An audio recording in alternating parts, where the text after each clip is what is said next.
So I met this girl online a little while ago, and we started talking. Things are going good, and eventually she says to me, "Yo, I'm looking for someone to do a Death Note roleplay with. Can you help me with that?" I'm like, "Well, shit, I ain't never seen Death Note, and I don't roleplay, so I'm probably not the guy for this." And she says, "Well, are you willing to give it a try anyway?" And I'm like, "Yeah, fuck it, I'm down. Let's go. Let's do it." So before we get started, she says to me, "What character do you want to play as? You can play as Mello or Randy." And I'm like, "Oh, I don't fucking know. Mello, because Super Mario RPG, yuck, yuck, yuck." And she also says to me, "Is there anything you're not comfortable with?" And I'm like, "I'm down for anything, babe." This was my first mistake. You see, roleplay is a synonym for let's have weird, kinky anime cybersex. And I didn't know this. So anyway, we're starting. And my original plan is I'm gonna chill, right? I'm gonna take it easy. I'm gonna let her take control because she wanted to do this. I'm sure she's got some kind of story or something planned out. So it becomes apparent to me pretty quickly that she has nothing planned out because she just keeps asking me what's my mission. And I guess in Death Note they're like secret agents or assassins or criminals for hire or some shit. So I got no clue, and it becomes apparent to me fairly quickly she's got nothing planned. So I'm like, alright, I'm going to take her on a patented Crimson magical adventure.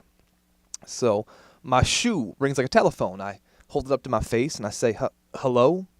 Yes. Okay. Right away, sir."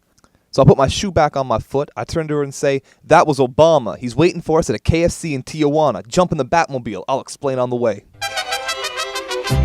Boom. Perfect roleplay. For you guys who love the roleplay, that right there, pinnacle of roleplays. But she wasn't having none of it. She slaps me and says something like, "Quit fucking around," or whatever. So I'm like, alright, she wants something more serious. I can do that. So I quickly come up with another mission. And we're going to assassinate this businessman or some shit. And I don't know. I was going to kind of play out like an episode of Archer meets Die Hard kind of deal, I'm just going to be a bumbling idiot, kind of an asshole. She's going to take it seriously, just have a good time, whatever.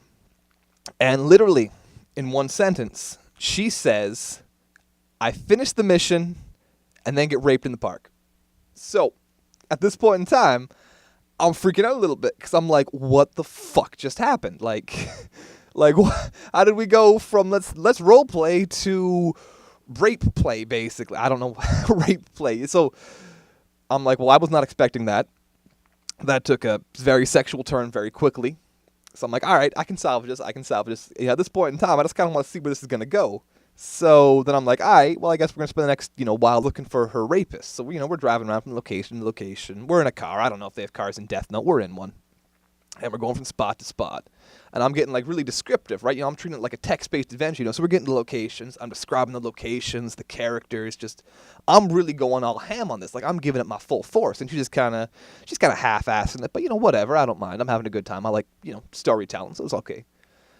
And eventually, she turns to me and says, "I remember who did it now.